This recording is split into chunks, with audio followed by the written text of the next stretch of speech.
this Saturday, the 26th of August, Picks edition of the MLB Gambling Podcast on the Sports Gambling Podcast Network is brought to you by our Patreon. Score exclusive perks, content and contests, including our NFL Win Totals contest with a $1,000 prize. Join today at sportsgamblingpodcast.com/Patreon. We're also brought to you by Game Time. Download the Game Time app to get last-minute tickets at the lowest price guaranteed. Use promo code SGPN for $20 off. And we're brought to you by DraftKings Sportsbook. Download the app now. Use the code SGP. New customers can score $200,000. That's far too many. $200. $200,000. What a great bonus. $200 in bonus bets instantly when they bet just $5 on any college football bet. Only on DraftKings Sportsbook with the code SGP. Welcome, everybody, to the MLB Gambling Podcast. It's been a promising start. My name is Malcolm Bamford, coming to you from Newcastle upon Tyne in the northeast of England. Today is Friday, August the 25th, and we have got I'm not even sure what me and Munaf are going to do tonight for Saturday the 26th. We've just picked what we want to pick. It's free and easy night on the MLB show. Joining me, second Friday running, Munaf. How are you doing? This might be our last episode that you're maybe putting the company at a commission. You're offering $200,000 bonus there. I was about to scramble and text my proxies there to get me down on this promo code of SGP to get the $200,000 in the account. But no, glad to be here with you. Yeah, I thought that the usually what we do on the Saturday episodes, we just do a lock, dog, and total, but I thought we mix it up a little bit, maybe talk about some of the top matchups, I guess we can say, for the Saturday games. But no, glad to be here with you. Got some football winners across the line, so it's a promising start to the weekend, at least, Mel. Oh, well, I lost, you see. I think sorry. Yeah. I mean, Chelsea. I've been sending you winners every week. You just don't want to listen to my picks. Oh, you're a buffoon. Chelsea just beat Luton 3-0. So, the DMs were being slid into today by yourself and Terrell and Riley. Riley Shantz, who's in the chat. And there was a few people getting involved. Yeah, my process was spot on, but didn't get the result with Chapman. So I took the under 2.5. I said there'd be a goal in each half. Chelsea would win 2-0. Well, there was a goal in each half, and then there was another one, and Chelsea won 3-0. But Baz took the Chelsea team total. So we couldn't both win. But I think you did okay. Riley won. I think Chelsea to win 0 was a popular bet, which you sort of all gave out. So process was good, but we say this a lot on the Premier League show, and it applies to baseball. First thing you've got to do is handicap the game correctly. But then even then, you've got to find the right bet, because it might be a run line, but it might be a team total, or it might be a first five, or Kane in the chat is just saying the exact thing. So yeah, we understand how it works. Kane's in there. Trev was first in. Trev, how you doing? Serial has joined us as well for the second Friday running, Munaf. I've got a glass of wine. However, okay, it's not. Yeah, this is the same bottle as last week. So I've dragged it out. I had one glass with you last week, and I'm having a little glass with you this week. I was hoping it would be a celebratory one, but it's not. So, yeah, we initially looked at sort of the top 8 games on the board. Sometimes we've done a lock, dog, total and some other stuff. Some of them don't have lines. I think we've got lines on 6 of them. And then there's some other interesting stories around the league as well we can have a look at. Last night, Munaf, I think you were in the chat, actually, as myself and Dylan and Scott talked about poor old Shohei and the Angels for a little while. What was your reading of the situation? I mean, I think I share the same sentiments that you guys talked about on the pod yesterday, that I think that there was, I was hoping it wasn't something to this magnitude of him having a torn UCL. But we knew something was up, right? Because number one, arm fatigue, getting pulled early from his starts. And unfortunately, it is something major for Shohei Ohtani. And I mean, the news is that he's still going to continue batting in the lineup for the LA Angels. But I think what the market is kind of saying, that this might cost him at least $100 million in free agency because of the torn UCL. And we're not sure yet if he does require surgery. Things like this usually do require surgery. I think this is the second time that it's happened to Shohei Ohtani, but I mean, there's still going to be a team that's going to offer him $500 million at the end of the day. I mean, there's no question about it. Would I be a GM and offer him that much money? I think I would, but I think it's more of a business decision as well, because it goes beyond what he does for you on the field. Because again, we talk about, bringing in revenue from across the pond, from Japan, and the jersey sales and all the, things that come along with Shohei Ohtani, because he does have that star power. So hopefully, he's able to stay healthy, at least batting wise, because he's, looking to get around that 50, 55, even maybe possibly 60 home runs on the season. But he's that, franchise face type of player for you. And I think that, any team out there is going to, I think you say 29 out of the 30 teams are going to offer him that $500 million contract. So it's unfortunate, but again, I hope that he does bounce back. He's more than likely not going to pitch next year, Mal. But again, he's just one of the best bats that we have in the lineup. There's no question about that. Speaking of home runs, Mood, I forgot on my notes here. I've got a bit of Friday night trivia. I know you hate it when I spring shit like this on me. Oh, there's a great big... Do you have daddy long legs in America? And if so, what do you call them? Yeah, that's exactly what we call them. Is that what you... Is that what you call them? Yeah. All right. Yeah. There's one the size of my head on the wall, which isn't too bad. Do you remember a couple of years ago, I used to have quite a bit of spider panic on the show in the early days. That doesn't seem to happen, but there's two daddy long legs that might be readying themselves to take my arm off, it looks like. So little IT department has to come and save you again. Little IT department, yeah. I'll text her. So if you see me disappear off my chair, that's what's happening. Yes, right. So anyone in the chat, get involved in the old Friday. I'll give you 4 guesses because there's 4 answers, right? I don't need to know now. You can take your time, Munaf, as we're going. If you're in the chat, you can put your answers in as we go. No cheating, because I'll know. If you've seen this stat on Twitter today, then just ignore me as well. There's 4 teams, Munaf, without a 20 home run guy this season so far. I want to know who the 4 teams are and who their leading home run hitter is for those 4 teams. So you can write down, you can crack on with that. And I am going to go to, well, you can't crack on. The chat can crack on with that because you're going to tell us first about, we're going to go to a 3:07 Eastern first pitch. So the first game of the day is one we turn our attention to. Logan Allen and the Cleveland Guardians against Hyun Jin Ryu for the Toronto Blue Jays. 2 left-handed pitchers going here. Plus 145 on the Guardians, minus 175 on the Blue Jays, with a total of 8.5, Muna. Yeah, Hyun Jin Ryu, like you mentioned, back for the Toronto Blue Jays. He's been pretty good since he's returned from the injury for the Toronto Blue Jays. He's made 4 starts thus far this season, and he's 2-1 in that span with a 1.89 ERA. He's only allowed 4 earned runs in 19 innings pitched, and the Blue Jays have won his last 3 starts by multiple runs. And over his last 2 starts, when Ryu is on the mound, the Blue Jays have outscored their opponents 21-7 in that span. He's gone about 5 innings, or he's gone 5 innings, I should say, in 3 of his 4 starts this season. Back-to-back starts, he has given up 2 runs, but they haven't been earned runs. It was just that first start when he returned for the Blue Jays where he did allow 4 earned runs to the Baltimore Orioles. But since that, last 3 starts, he hasn't allowed any earned runs to the opposition. Like you mentioned, Logan Allen on the other side for the Guardians. He's been having a pretty decent season for the Cleveland Guardians, but does possess a 6-6 record with a 3.31 ERA. His last 5 starts, 2-3 with a 3.10 ERA. And the story usually is about the Guardians, Mal, is that run support is always the issue, when they are, playing games. You take a look at what Logan Allen has done, like I mentioned, over his last 5 games, but he hasn't gotten much run support. You take a look at the last 3 games, the Guardians have combined to score 4 runs in those last 3 starts by Logan Allen.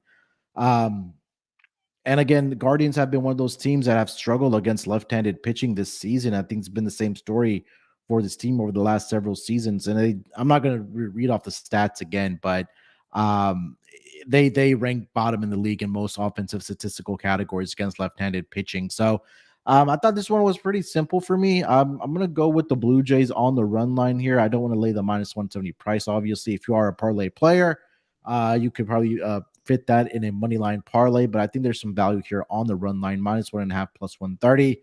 And also simple fact that, I also have the better offense in the Toronto Blue Jays as well. So -1.5 plus 130 on the run line here from Mal. Yeah, this was tricky for me because I really like Logan Allen. But I do feel like we handicap the Cleveland Guardians almost identically every night. There's teams around them that they'll occasionally beat by 1 or 2. And then they lose games like this one to a slightly better team and a good pitcher. Allen's been really consistent. Firstly, in terms of length. So, yeah, he goes 6 innings regularly now. Gives up maximum 2 earned runs in his last 4 starts. Needs to just be careful of the walks. Every 4 of his last 5, he's given up over 2.5 walks. So that might be an angle in if you want to prop. And really, the only ones he gives up are on homers, so he gets caught occasionally by the odd homer. Hyun-Jin Ryu has been good since he came back in those 4 games, the last 3 of which have been scoreless. Not going very deep into games. 5 innings, fair enough. He's just come back from injury. A lot of run support as well. The last 2 we finished 10-3 and 11-4. But I can't get away from my like of Allen. Guardians don't score a load of runs, so if Allen can keep Toronto relatively quiet, then the under 8.5 looks like the play for me. Maybe the Blue Jays win 5-2, something like that. But yeah, under 8.5. It's just your Guardians instinct always says 7.5 runs, and I like Allen. Therefore, I've ended up on the 8.5. Well, speaking of the Guardians, I think they're one of the teams on your list for the trivia question. Oh, okay. Is this one of your answers, Munaf, or is this someone in the chat? No, I think it's one of my answers. It kind of makes sense to me because we're kind of talking about. I'm pretty sure Jose Ramirez leads this team with home runs, maybe around the 17, 18 mark, but I don't think anybody outside of that has relatively close to Jose Ramirez. Munaf, you can have 1 tick. Ding, ding, ding, ding, ding. Jose Ramirez has 90 home runs. We've got a guess in the chat of Shea Langoliers. Who guessed that? Because they've got me doubting myself. I was pretty confident until TVDBJ guessed Shea Langoliers with 17 for Oakland. And I don't have that as one of my answers. And I was frantically trying to look up the Oakland stats while you were talking there, but I couldn't. So bollocks to it. I'm going to stick with my 4 answers. If it's not written down, doesn't count, Munaf. I don't know what else to tell you. It's my games. It's my rules. Speaking of game time, I will tell you all about game time and their tickets. Tickets is always a stressful thing to do, whether you're going to a sport event, music, comedy, theatre. But game time have made that a much less stressful thing with things like killer deals on last-minute tickets and the best price guarantee. It's a really fast and easy way to buy tickets for all the events that you want to. I know a lot of the boys and girls at the network have used Game Time for things like the flash deals, the last-minute tickets, the low price guarantee. So you can forget planning months in advance. Game Time has got deals on tickets right up to the date of the event. Football, basketball, baseball, concerts, comedy, theatre, and more. And the Game Time guarantee is that if you find the ticket in the same section and go for less, they'll credit you 110% of the difference. So snag the tickets without the stress with Game Time. Download the Game Time app, create an account, and use the code SGPN for $20 off your first purchase. Terms apply. Create an account, redeem the code SGPN for $20 off. Download Game Time today. Last-minute tickets, lowest price, guaranteed. And Underdog Fantasy, as August draws to a close, time is running out for you to draft your fantasy football team on Underdog Fantasy. Get championship ready for your home league by using Best Ball, trying out Best Ball on Underdog. 1 live snake draft, no waivers, no trades. Set it and forget it. Underdog will keep tabs on that all season for you.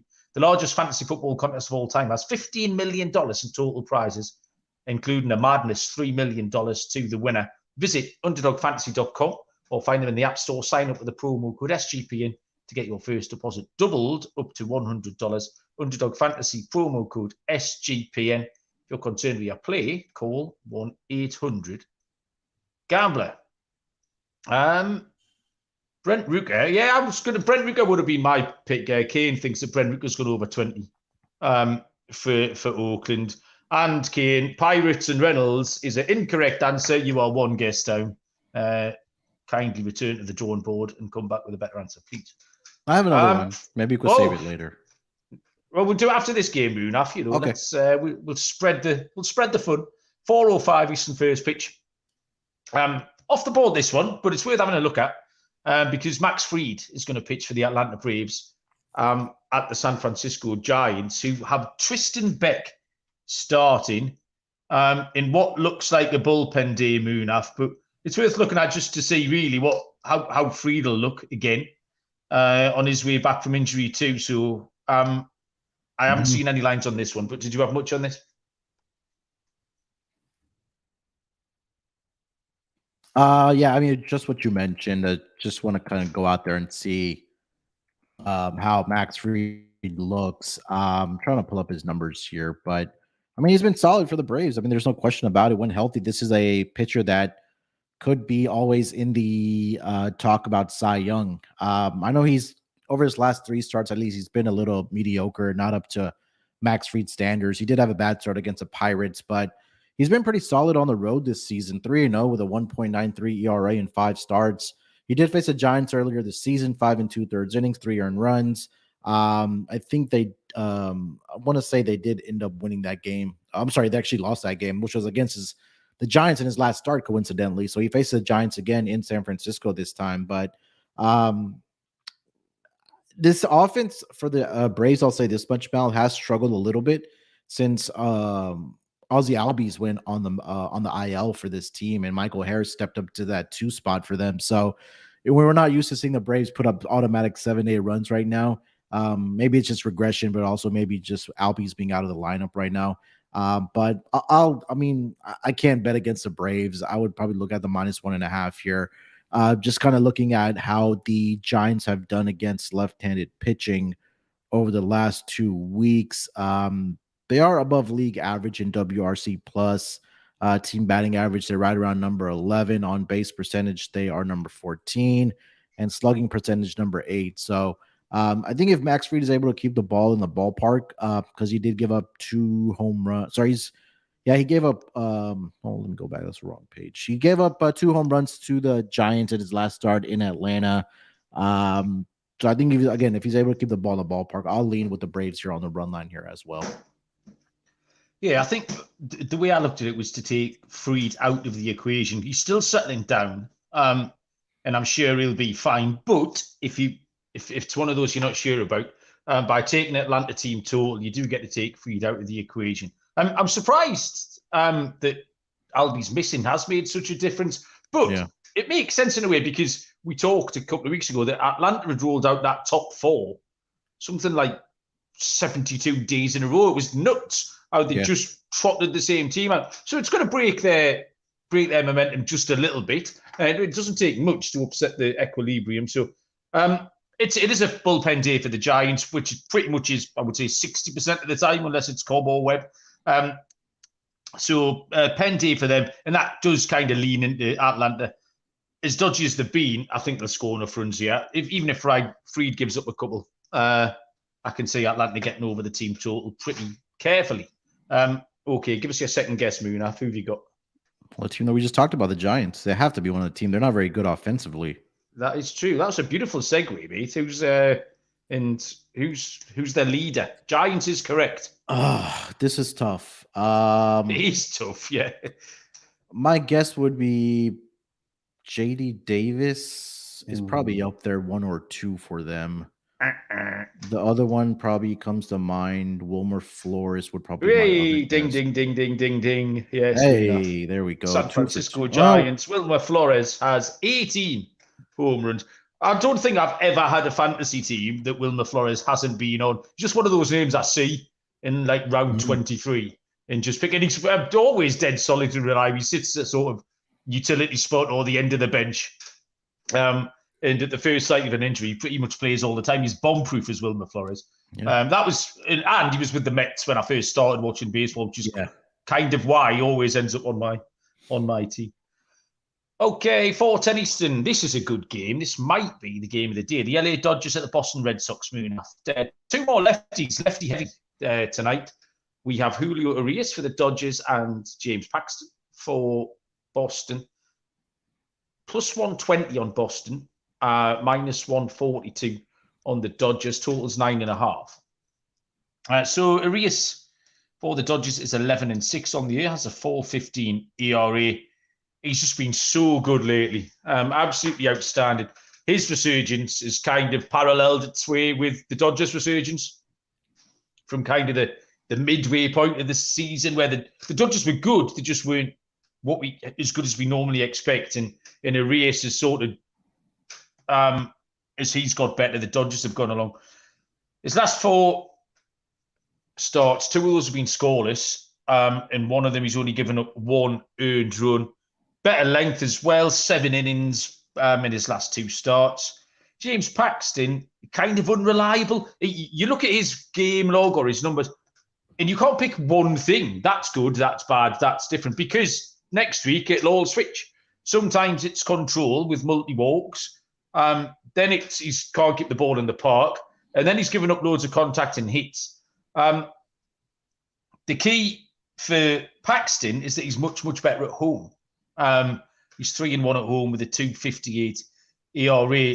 This was tricky. Not much in the batting averages against lefties. Dodgers 2.46, Boston 2.57. So they're both okay.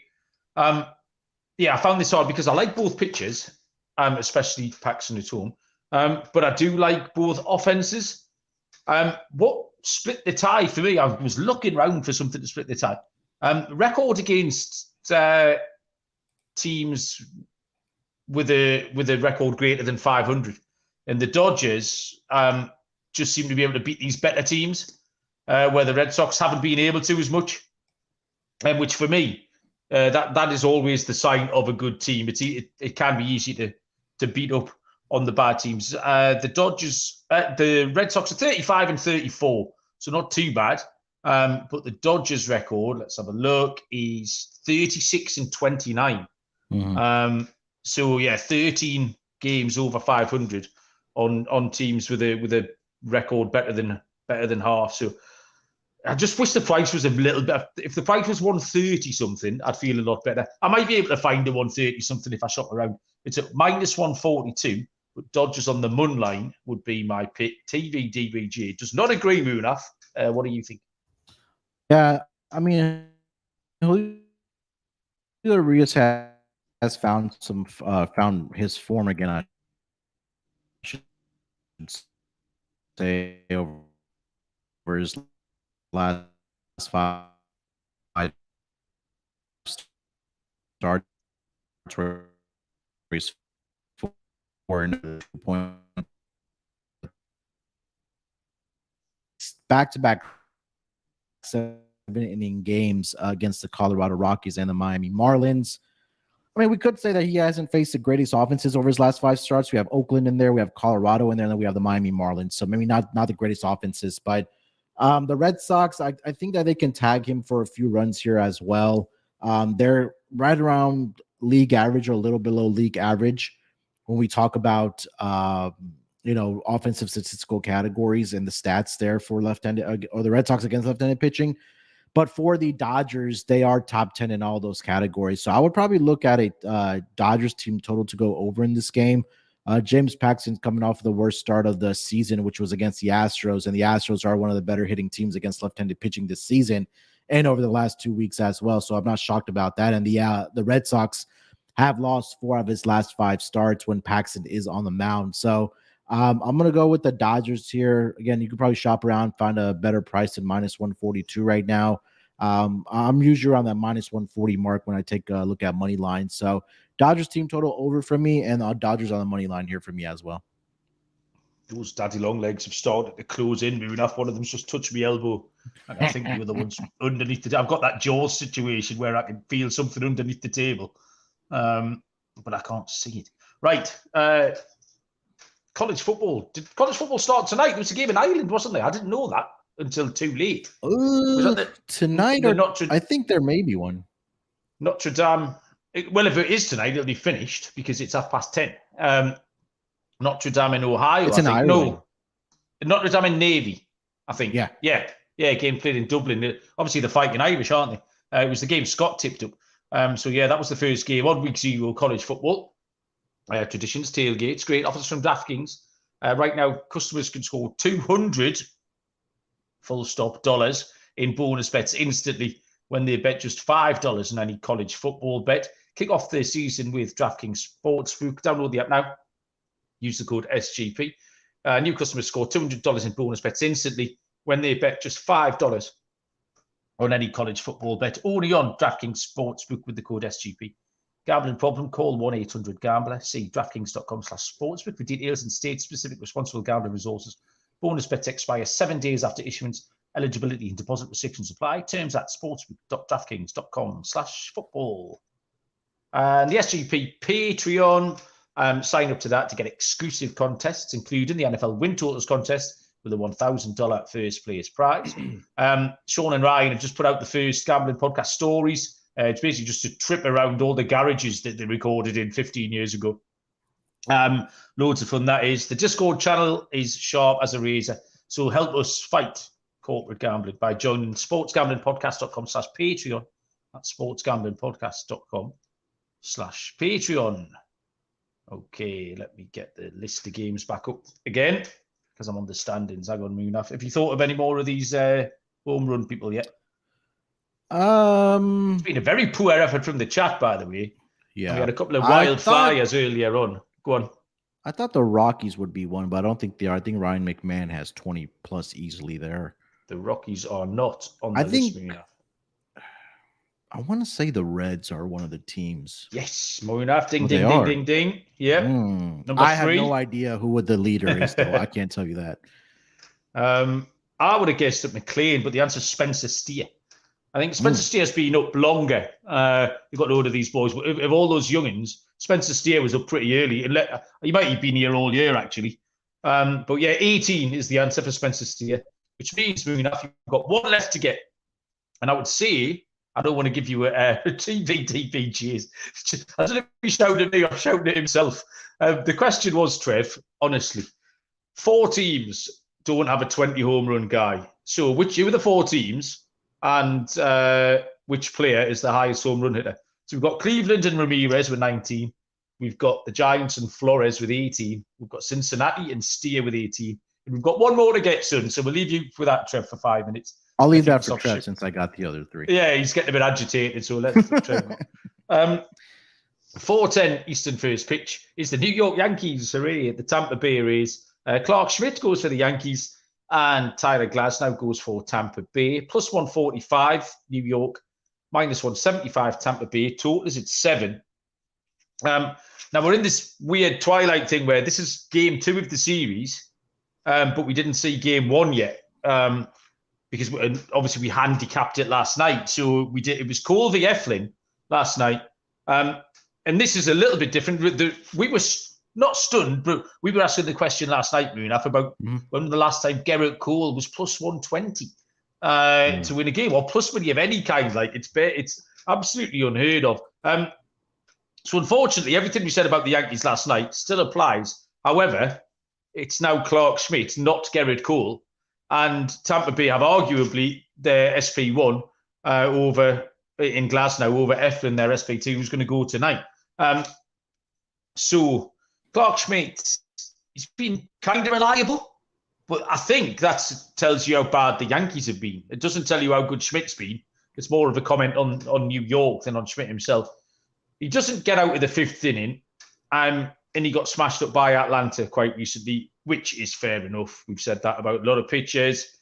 But other than that, the Yankees have said, just unbackable. I watched them last night, man. Just even that tiny sample, I thought, I'll watch the Yankees. Let's see what all the fuss is about. 2 base running errors, booting it around the infield, like just absolutely all over the place. And Tampa Bay have sneakily improved. 7.6 run per games in August with a 393 RISP, runners in scoring position. They're hitting 393 this year. They were me big facts last night. And Glasnow's been going along absolutely fine until the Angels of all teams got to him for 5 earned runs last time. However, I think his home record should play here.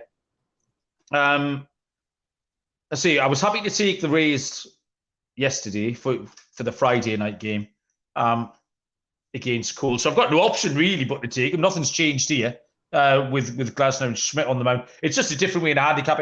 It's a shorter price, so you have to take Tampa Bay on the run line. That's plus 130. The total's spot on. I actually wrote down my score before I saw any of the lines, and I've got Tampa Bay win the game 5-2, and then the total's come out at 7. So making the books are in lockstep, Munaf. I'm a very shrewd man. Tampa Bay Rays on the run line plus 130, please. Yeah, I mean, we talked about the struggles for the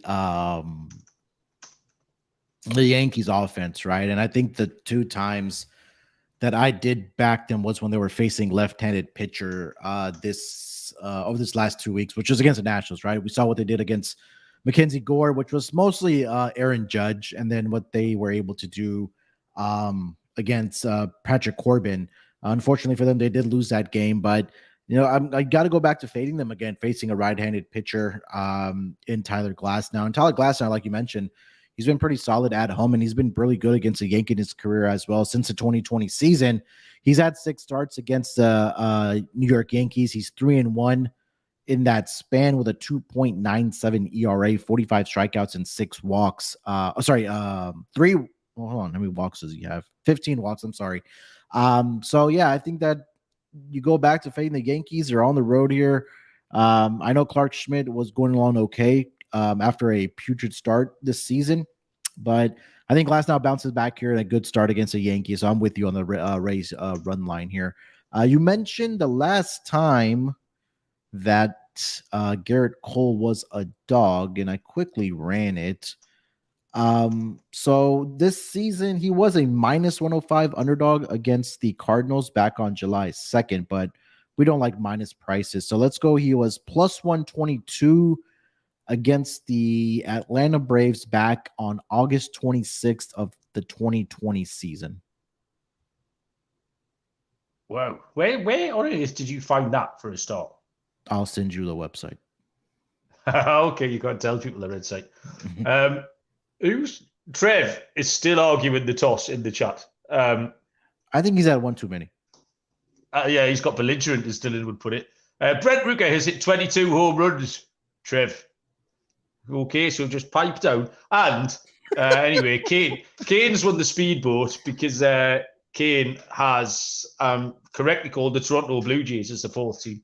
Vladdy and Bo have 18 each. I wrote 19 in the chat, but yeah, the answer is Vladdy and Bo have 18 in the chat. So there you go.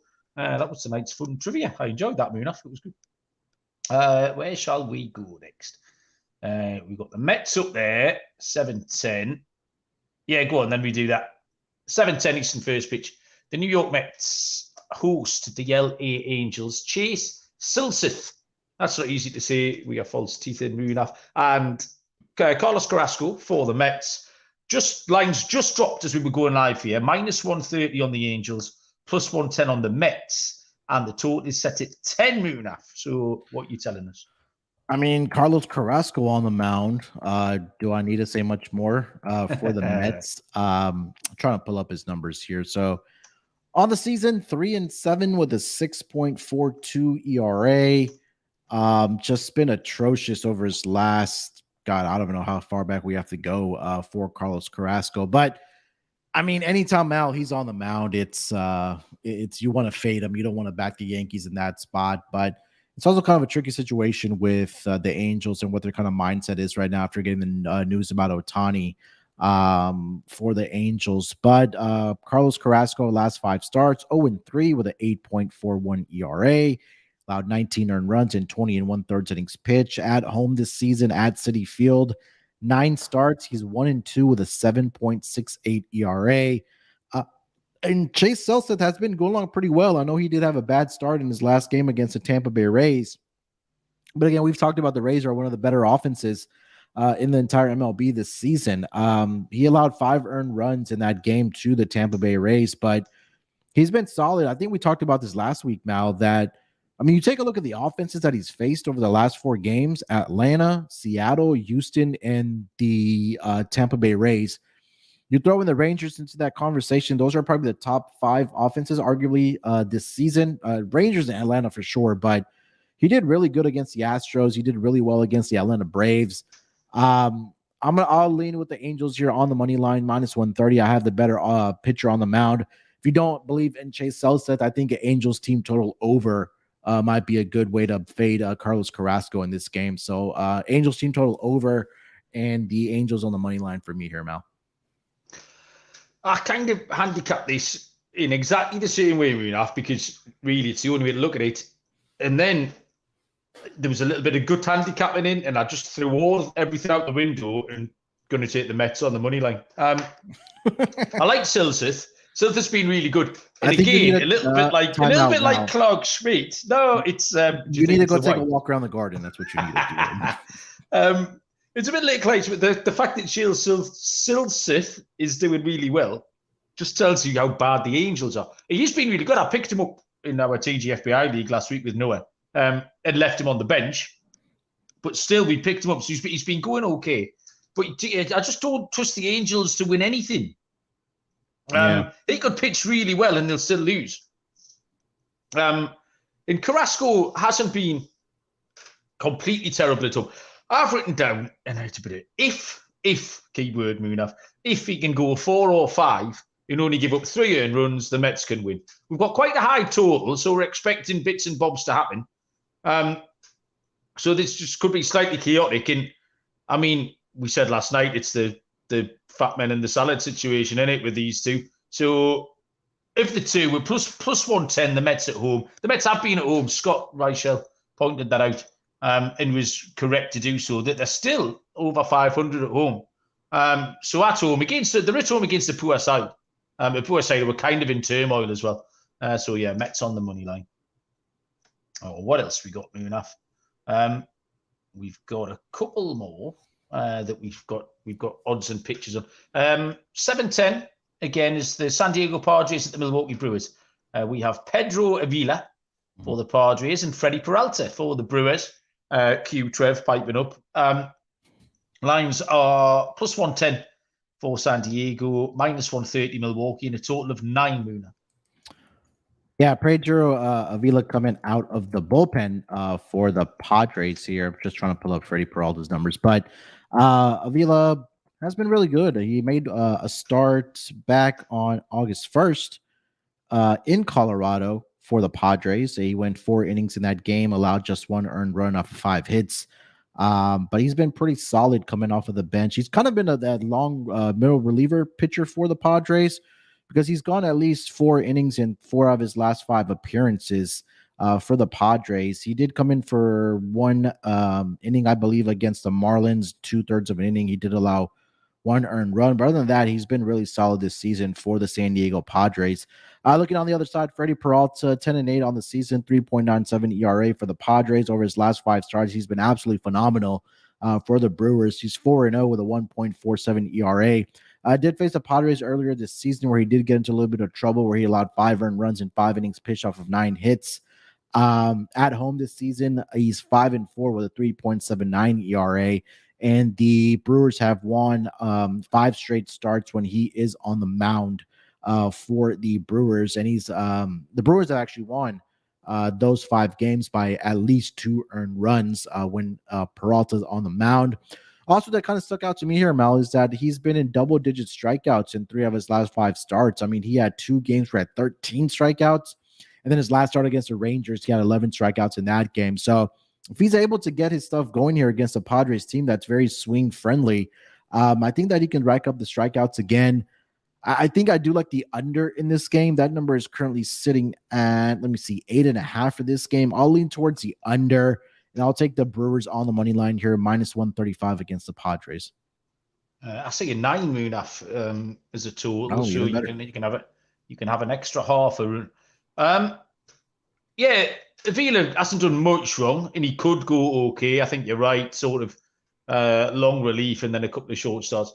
But Trev is our Freddie Peralta barometer, and he's sucked his finger, stuck it in the air, and come back with fastball. Freddie is back, and that was my reading of it as well.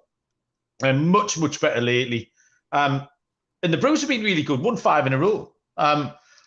This week, Munaf, the money line plays in this minus 130 range, these have been where I've been getting myself in trouble. Because I think that's the tempting number. Once it gets to minus 140, like I said about Urias before, or minus 150, I just think I don't really want to go that short. So I start looking around, start looking elsewhere. But this minus 130, that's kind of in my wheelhouse, especially if you see a game like this, where you do think you have the edge with the pitcher and the home advantage and stuff. So I've struggled a bit with this week, but I'm not going to get away from it here. A stat I gave out last night, Munaf, the start of the series, Milwaukee is home, 35-27. The Padres on the road, 26-34. That's a huge swing. It's like a 16-game swing between those two. So that's coupled with the fact we like Freddie. The Brewers at minus 130. The final game here that we've got priced up. We don't have it priced up, actually. It's the Texas Rangers at the Minnesota Twins, as Max Scherzer goes for Texas. Minnesota are TBD, but we think it's Dallas Keuchel. No lines. Dallas Keuchel is, like I say, not official yet, but on paper, Munaf, bit of a mismatch. Scherzer at Keuchel, but they don't play on paper. So what have you got for this? I want to say Dallas Keuchel took a no-hitter into either the 6th or 7th inning in his last start. I'm trying to pull up his numbers here. Let's see here. Yeah, so he took it into the 7th inning, but he gave up a hit to the Pirates into that 7th inning. I think he got pulled after that. But he's 2 out of his 3 starts have been pretty good, but they've been against porous offenses.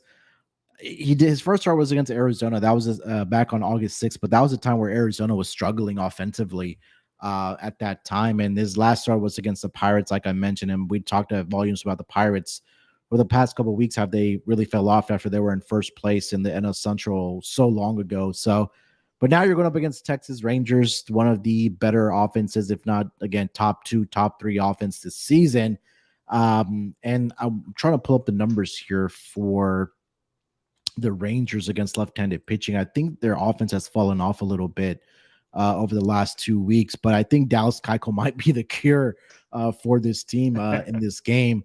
Scherzer, since coming over from the Mets at the trade deadline, in a Rangers uniform, I'm trying to pull up the numbers here. Give me a second. So on the season, he's 11-5 with a 3.77 ERA. His last 5 starts, 3-1 with a 2.35 ERA. He's made this will be his 5th start for the Rangers in this game. In those first 3 starts, he was really solid for the Rangers. He did get into a little bit of trouble against the Milwaukee Brewers in his last start. He only lasted about 3 2/3 of an inning. He allowed 3 earned runs in that span. Walks have been an issue for Max Scherzer. He's having some problems locating his pitches. But I just think that he'll be able to have a better outing than he did against the Brewers. And I think that if the Rangers are able to get the Dallas Keuchel early and often, maybe Max Scherzer does settle in and he coasts after that. So again, with the Rangers offense here, I think that they're primed to return to the form that we saw during the season earlier, because they have been in a slump in that AL West division now, Mal. I don't know if you haven't seen it, but it's 3 teams are within 1 game of each other for the division between the Rangers, the Astros, and the Mariners. So I think I definitely have the better pitcher on the mound. I definitely have the better offense here in the Mariners. In the Rangers. But depending on what this line comes out, I'll probably look at a run line here for the Rangers, -1.5. The Rangers being the road team, you get all 9 at bats, and I just don't trust the Minnesota Twins offense either. They may be able to get to Max Scherzer for a couple runs here, but I just think that the Rangers offense will be able to tee off against Dallas Keuchel. So I'm going to fade him coming off of his best start in Dallas Keuchel. So give me the Rangers on the run line whenever that price does come out, if it is Dallas Keuchel, but we think that it is going to be. Bazza has gate crashed the chat. Comes Steve. He's full of wine, and his family have cleared off for 6 days, leaving him all by himself. So everyone round to Bazza's. Yeah, as soon as we get off this, everyone round to Bazza's. We live it up. You can get the barbecue going. Holy shit, we'll have a weekend. Yeah, I saw. I got the perfect game alert through last week. Yeah. Oh, Minnesota, who's throwing a perfect game? And it was Dallas Keuchel, and then he fell off my chair. I was like, no, someone's taking the piss. And it was. And then he wasn't. Yeah, and that was baffling, is the word Trev used in the chat. And that's absolutely accurate. The Yerfy's always in play with Scherzer. We like a Scherzer Yerfy. But other than that, there's no other course of action, unless you want to take some Texas home run props. They were amongst the runners again last night. The boys that like at the bottom of that order, Leody Taveras, Jankowski, if he's around, you normally get some fancy prices on them. But yeah, Munaf's called it. That's pretty much the only way to handicap this game. Munaf, that's all we kind of had scheduled. Just looking around, it was only last Friday, Munaf, we did the playoff picks, and we had the Mariners at plus 130. And in a week, like, it's changed again. They've continued to put their foot down. You've just said with Texas and Houston looking wobbly, man. All of a sudden, like even 7 days ago, that looks like an incredible pick now. They get a series against the Royals this weekend, the Mariners, another chance just to ring out another few wins, you know. And then, so the rest of the card tomorrow, Munaf, did much catch your eye at all? I mean, I do see Jordan Lyles is gonna be on the mound for the Royals, like you mentioned, against the Mariners. Your favorite. And especially because he's on the road, right? I know I think he had a good start in his last game, which was, I believe, let me see if I can find it here quickly. Let me see. His last start came against the Chicago Cubs. He actually went 8 innings in that game, Al, against the Cubs. He did allow 4 earned runs, but he had another outing, which he did go 8 innings, which was against the Boston Red Sox 3 starts ago. And he has faced his Seattle Mariners team. Coincidentally, that following start was against the Mariners after he came off that 8-inning performance against the Red Sox. And he allowed 6 earned runs in that game to the Seattle Mariners in just 5 innings.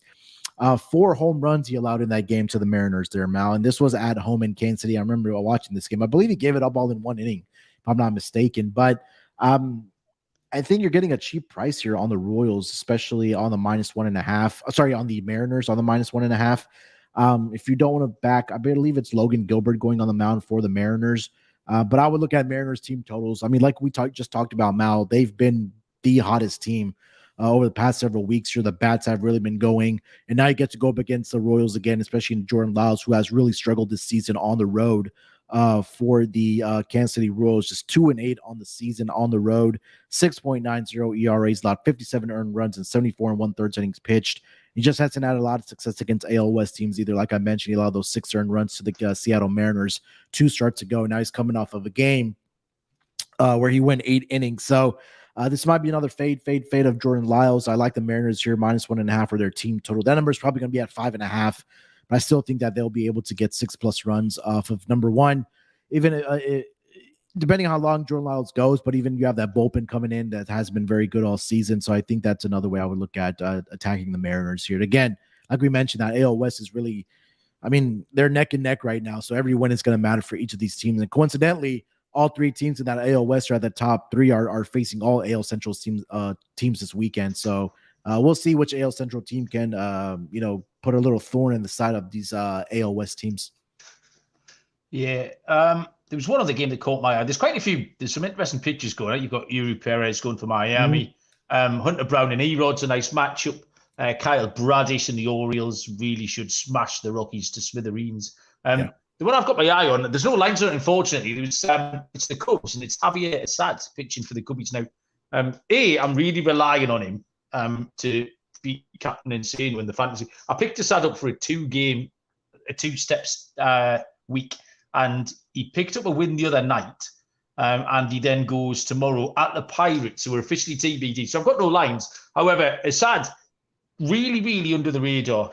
Generally a bullpen guy, has come out, been stretched out a little bit, and pitched really well the other night. I like his little goggles as well. They've endeared him to me. But he's been good, and the Pirates aren't up to much. The fact that Assad is just not really much of a name, I think the Cubs will be a decent price tomorrow, regardless of who the Pirates roll out. So I like the Cubbies. The other good game we wanted to look at, Munaf, was Cincinnati at the D-backs. Looks like a really fun series, but we've got no pitcher for Cincinnati. And we've got Zach Davis for Arizona. It just already looks like a shootout before you even know who's going for the Reds, because Ashcraft's just gone, Abbott's just gone, maybe Hunter Green. He hasn't gone for a little while. Maybe he's going Friday night.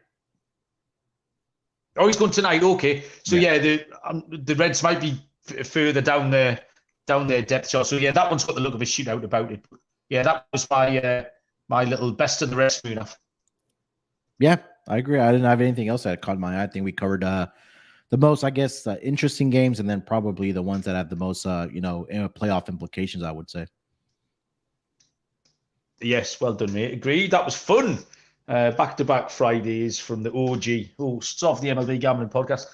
Thank you, Munaf. We're not going to give any picks. Everybody what are we doing?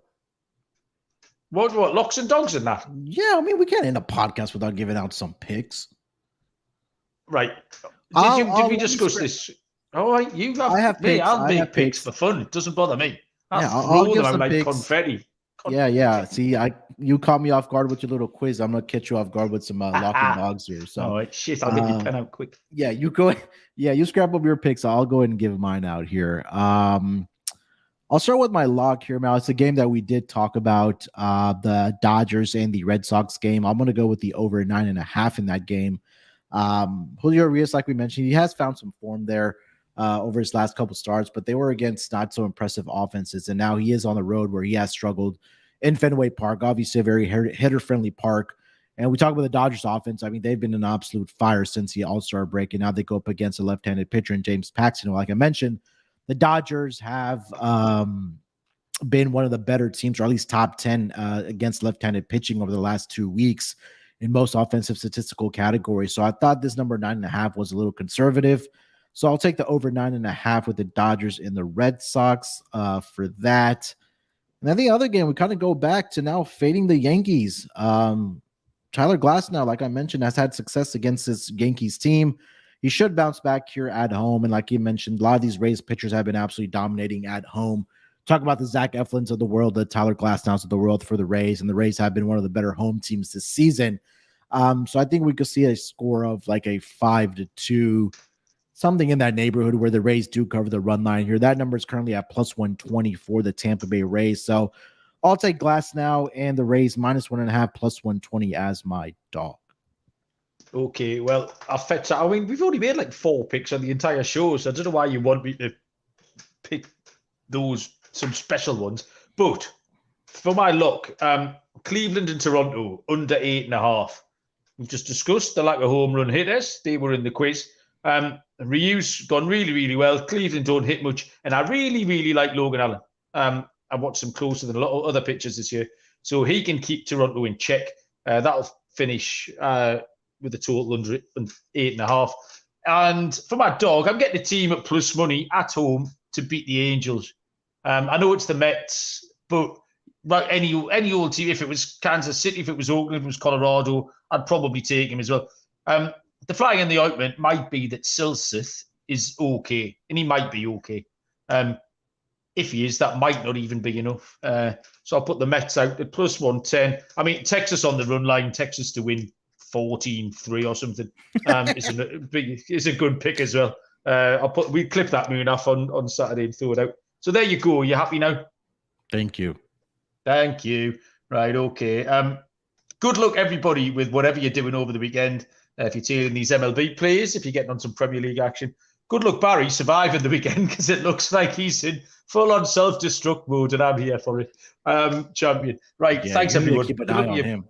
Picks. I'll not be back on Sunday because I'm going to watch Newcastle-Liverpool, Munaf, my team against your team. You put your red T-shirt on. Is that to antagonise me? Oh, no, I do remember that they were playing, but Newcastle should score goals in that game. Yes, they should. So I'm rooting for goals. Okay, goals. As long as we score one more than you, I'll be happy. So, yeah, someone's back on Sunday, but it's not me. I'll be full of beer. But, yeah, back on Monday. Enjoy your weekend, everyone. We appreciate it. We'll see you down the road. Cheers.